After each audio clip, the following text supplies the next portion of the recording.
नमस्कार, श्री स्वामी समर्थ. कसे आहात तुम्ही सगळे? आय होप तुम्ही सगळे मस्त असाल. तर बघा, आता आपला मार्गशीर्ष महिन्यातला चौथा गुरुवार व चौथ्या गुरुवारी आपण उद्यापन करणार आहे व त्या दिवशी एकादशी आल्यामुळे सगळ्यांचे नाही का खूप मनामध्ये प्रश्न आहेत, एकादशी दिवशी उद्यापन करायचं की नाही, मग देवांचा उपवास वगैरे असतो तर देवाला नैवेद्य दाखवायचा का, ह्या सगळ्या गोष्टींचे नाही का खूप मनामध्ये प्रश्न पडतात. त्याबद्दल हा सविस्तर व्हिडिओ आहे, तर व्हिडिओ संपूर्ण पहा शेवटपर्यंत. तर बघा, आता आपला मार्गशीर्ष महिन्यातला हा शेवटचा गुरुवार म्हणजे चौथा गुरुवार आलेले आहेत. ह्या वर्षी आपले 4च गुरुवार आहेत. तर या चौथ्या गुरुवारी आपण उद्यापन करायचं आहे. तर एकादशी असली तरीही आपण उद्यापन करायचं आहे, कारण आपले बघा आपलं एखादं संकल्पनायुक्त आपलं जे व्रत आहे, जेव्हा आपण हे व्रत करत आहे तर याची सांगता आपण 4 आपले गुरुवार झाल्यानंतरही करायची आहे व एकादश असली तरीही. आणि कोणाची म्हणजे तुमची जर एकादश असेल तर तुम्ही पुढच्या महिन्यातही तुम्ही उद्यापन करू शकता. पण तुम्हाला जर एकादश आणि दोन्ही गुरुवार म्हणजे गुरुवार आणि एकादश एका दिवशी होईल का, तर दोन्ही उपवास एकत्र होणार नाही. तर तुमची एकादशी असतील तर तुम्ही पुढच्या महिन्यातही उद्यापन करू शकता. और ज्यांची एकादश नाही आहे त्यांनी ह्या गुरुवारी आपले उद्यापन करायचं आहे. तर तुमचं नाही का काय घरामध्ये प्रॉब्लेम असेल नाही का, विटाळ नंतर ना काही सुतक वगैरे असेल, तर ह्या प्रॉब्लेममुळे जर तुमचं राहिलं असेल उद्यापन तर तुम्ही हे जानेवारीच्या पहिल्या गुरुवारी तुम्ही करू शकता उद्यापन. आणि आता बघा त्याबद्दल ही सगळी माहिती झाली, तर ही ही माहिती सविस्तर मागच्या व्हिडिओमध्येही दिली आहे मी. तर आता बघा, आपण जे नैवेद्य कसा दाखवायचा व एकादशीला देवीला नैवेद्य दाखवायचा का, तर बघा एकादशी फक्त नाही का आपण एकादशीला सत्यनारायण करत नाही, कारण बाळकृष्ण किंवा भगवान विष्णू त्यांना समर्पित एकादशी असते. तर उपवास हा बाळकृष्ण किंवा भगवान विष्णूंना आपण नैवेद्य दाखवत नाही, तर त्यांची एकादशी असल्यामुळे त्यांना तुम्ही फळाचाही नैवेद्य दाखवू शकता. पण तुम्ही महालक्ष्मींना आपण जे बनवतो चपाती भाजी, तुम्ही ज्या दिवशी उद्यापनाला जे बनवणार आहे नैवेद्य म्हणजे चपाती भाजी पुरणपोळी काही तुम्ही खीर चपाती वगैरे किंवा नुसती खीर बनवणार असाल, शिऱ्याचा प्रसाद बनवणार असाल, तोही तुम्ही नैवेद्य लक्ष्मीमातांना दाखवायचा आहे. कारण आपण त्या दिवशी उद्यापन करणार आहे, तर त्या दिवशी जे आपल्या घरामध्ये बनल तेही तुम्ही नैवेद्य म्हणून दाखवलं तरी चालतं. आणि दुसरी गोष्ट म्हणजे एकादशीला जर तुमची स्वतःची एकादश असेल तर तुम्ही नुसते लक्ष्मीमातांना फळे ठेवली तरी चालतील. म्हणजे एक उपवासच असते, फळे दूध त्याच्यानंतर केळी ठेवली तरी चालेल, 5 फळं ठेवली तरी चालतील. तर तुम्ही जर उपवास करत असाल एकादशीचा तर, किंवा तुम्ही उद्यापन करणार नसाल तर, जर तुम्ही उद्यापन करणार असाल तर तुम्ही चपाती भाजी पुरणपोळी खीर किंवा शिराचा प्रसाद दाखवायचा आहे. आणि बघा, आपण हे उद्यापन करणार आहे तर उद्यापनाच्या दिवशी आपण उद्यापन कसं करणार आहे, तर आपण 5 महिलांना घरी बोलवणार आहे. तर 5 महिलांना आपण जेवण वगैरे खाऊ घालणार आहे. त्याच्यानंतर आपण एक व्रताची एक एक प्रत द्यायची आहे. त्याच्यानंतर तुम्ही एक एक फळ देणार आहात. नाहीतर तुम्ही जर जेवण देणार नसाल तर फक्त नुसतं तुम्ही नाही का फळ कोणतंही एक एक फळ आणि ते व्रतकथाचं पुस्तक, आणि तुम्ही कोणतेही तुम्हाला जे म्हणजे तुम्हाला वाटलं तर तुम्ही कोणतीही भेटवस्तू म्हणून काही शृंगाराचं सामान किंवा कोणतीही गोष्ट तुम्ही देऊ शकता. पण जर तुम्ही नाही का जर काही देणार नसाल किंवा तुम्हाला नाही का 5 सुवासिनी जर बोलवायला नाही का भेटणार नसतील, तर तुम्ही 5 मुली छोट्या बोलवल्या तरी चालतील. पण आपण उद्यापन कसं करायचं आहे, तर जसं आपण जर गुरुवारी पूजा करतो तर तुम्ही सकाळी पूजा वगैरे करणार असाल, पण तुम्ही सुवासिनी संध्याकाळीच बोलवायच्या आहेत. म्हणजे मुली ते संध्याकाळी तुम्ही जेवायला बोलवायच्या आहेत, तेही तुम्ही नाही का 5-6 वाजता बोलवल्या तरी चालतील. तर या दिवशी तुम्ही मुलींनाही खाऊ वगैरे घालायचं आहे. जे जे आपण पुरणपोळी बनवणार असणार किंवा चपाती भाजी बनवणार असणार, जे बनवलं आहे ते तुम्ही त्यांना खाऊ घाला. जर तुम्हाला ते मुलीही भेटणार नसतील तर तुम्ही एक तरी का होईना सुवासिनी त्या दिवशी तुम्ही घरी बोलवून त्यांना आवर्जून तुम्ही जेवायला घाला. कारण त्या दिवशी बघा सगळ्यांची गुरुवार असल्यामुळे सगळे म्हणजे नाही का उपवास असल्यामुळे कोणी सोडतं कोणी नाही सोडत आहे. पण जी त्याची मनाची इच्छा तुम्ही त्यांना विचारा की ताई नाही का आमच्या घरी तुम्ही नाही का या, किंवा नाही का माझं उद्यापन आहे तर मी तुम्हाला सुवासिनी बोलवते तर तुम्ही जेवण करायला या.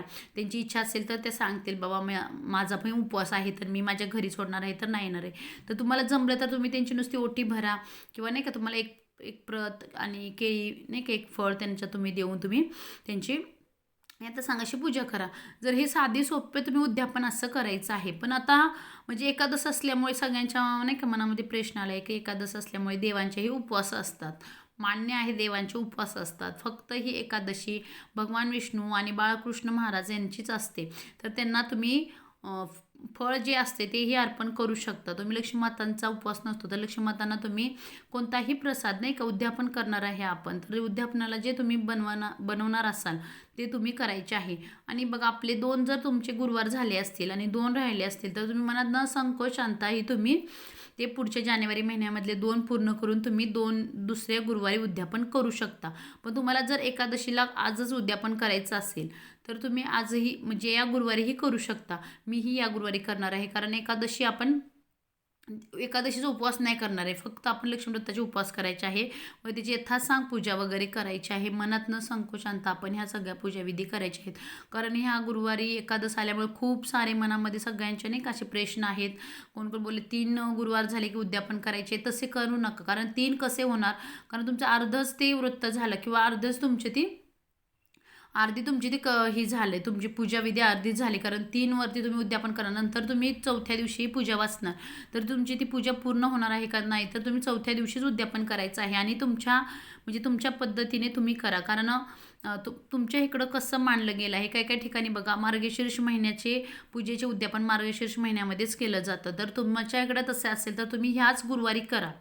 म्हणजे आत्ता या एकादशी असली तरी ह्या गुरुवारी करा. पण तुमच्या इकडे जर म्हणजे असं असेल की 4 गुरुवार झाल्यानंतर मग तुमचे चौथे गुरुवार मार्गशीर्ष महिन्यामध्ये नसून परत जानेवारी महिन्यामध्ये येत असतील, मग पौष महिना असला तरी चालेल, तर तुमच्याकडे करत असतील तर तुम्ही मनात न संकोचपणे तुम्ही ह्या जानेवारी महिन्यामध्येही तुम्ही उद्यापन करू शकता. तर या साध्या गोष्टी आहेत, असं जास्त नाही का. आणि कोणतीही गोष्ट मनापासून करायची. देव भावाचा भुकेलेला असतो, काही खाण्यामध्ये काही देव खात नाही आहे किंवा असं काही नाही आहे. फक्त तुम्ही कोणतीही गोष्ट किती मनापासून करता, किती मनापासून देवाला नाही का तुम्ही पूजता किंवा किती मनापासून तुमचा भाव आहे तुम्ही या पूजेमध्ये, हे महत्त्वाचं देव बघत असतो. त्यासाठी कोणतीही गोष्ट नाही का मनामध्ये न आणता, तुम्हाला जर कोणी बोलवलं हळदी कुंकवाला किंवा नाही का आता आपले उद्यापनाला बोलवलं तर तुम्ही मनात न संकोचपणे तुम्ही जावा, तिथं उपवास सोडा. असं काही नाही आहे की तुम्ही धरलेला उपवास त्यांना म्हणजे भेटेल वगैरे, असं काही नसतं. जे त्याचे म्हणजे आपण पुण्य केलं आपल्यालाच त्याचं फळ भेटणार आहे. तुम्ही उपवास केला तर तुमचं फळ तुम्हालाच देव देणार आहे, त्यांना थोडी देणार आहे. पण तुम्हाला जर लक्ष्मी स्वरूप जर तुम्हाला बोलवलं पूजेसाठी तर तुम्ही नक्की आवर्जून त्यांच्या घरी जावा. उपवासही त्यांच्या घरी सोडला तरी चालेल, असं काही नाही आहे. कारण तो दिवस नाही का आपण ही नाही की दुसऱ्याच्या घरचं खाणं तितपत योग्यच असतं. कारण पूजाविधी असते तर त्या घरी व्यवस्थितच बनलेलं असतं, तर तेव्हाही आपण त्यांच्या घरी उपवास सोडू शकतो. आणि तुम्ही आवर्जून त्यांच्या घरी जाऊन नाही का उपवास सोडा. आणि तुम्ही अशी एकादशी असल्यामुळे नाही का तुमच्या घरात जर एकादशी असेल तर तुम्ही फळाचा नैवेद्य लक्ष्मी माताला दाखवू शकता. आणि नसेल तर तुम्ही नाही का खीर, चपाती, भाजी, पुरणपोळी तुम्ही जे कराल ते, शिऱ्याचाहीच नैवेद्य, खीरीचा नैवेद्य नुसतं दाखवला तरी चालेल. पण आवर्जून तुम्ही 5 मुली का होईना पण उद्यापनाला 5 मुली का बोलवून तुम्ही त्यांना जेवू घाला किंवा नुसती खीर खायला द्या. आणि त्यांना एक एक प्रत आणि एक एक फळ तुम्ही त्यांच्या हातामध्ये द्या. कारण आवर्जून वर्षातून आपण ह्या गोष्टी बघा, मार्गशीर्ष महिन्यातले महालक्ष्मी व्रत आपण वर्षातून एकदाच करत असतो. तर बघा वर्षातून एकदाच या उपवास असतात, तर वर्षातून एकदाच आपण नाही का करताना कसं मन भावे करावं, मनापासून कोणतीही गोष्ट आपण करायची आहे. आणि आता एकादश असल्यामुळे सगळ्यांच्या मनात भ्रम आहेत, पण तरीही कोणतीही गोष्ट उपवास देवांचे आहेत, माणसांचे नाही. तर तुम्ही मुलींना बोलवून खाऊ वगैरे घालू शकता आणि उद्यापनही करू शकता. याच्यामध्ये काही नाही आहे. फक्त एकादश ज्यांची आहे त्यांनी एकादश आहे माझी आणि गुरुवार पण धरते मी, 2 उपवास एकत्र होणार नाही आहे, तर तुमचं एक एकादश तर होईल किंवा तुमचं लक्ष्मीमाताचा एक उपवास तर होईल. तर तुम्हाला जे नाही का योग्य वाटतं, तुम्हाला उपवास करायचे असे एकादश करायचे तर एकादश करा. नसेल तर तुम्ही लक्ष्मी व्रताचे नाही का सांगता करा, उद्यापन करा. एकादश तुम्ही नाही का पुढची एकादशी तुम्ही धरू शकता. आता तुमच्या असं एक असते माणसाचे 21 एकादशी असतात, म्हणजे तुमच्या हे ना तुम्ही कशा धरल्या असतील तर तुम्हाला नाही का 21 कंटिन्यू एकादशी करायच्या आहेत, तर त्यांनी एकादशच धरावी. कारण एकादश तुम्ही नंतर नाही का तुमची स्किप होऊ शकते, म्हणजे एक तुमची एकादश मिस होऊ शकते. तर तुम्ही एकादश धरा आणि पुढच्या जानेवारी महिन्यामध्येही तुम्ही लक्ष्मीमाताचं नाही का गुरुवार करावं, त्याचे तुम्ही उद्यापन करू शकता तुम्ही मार्गशीर्ष महिन्यामध्ये.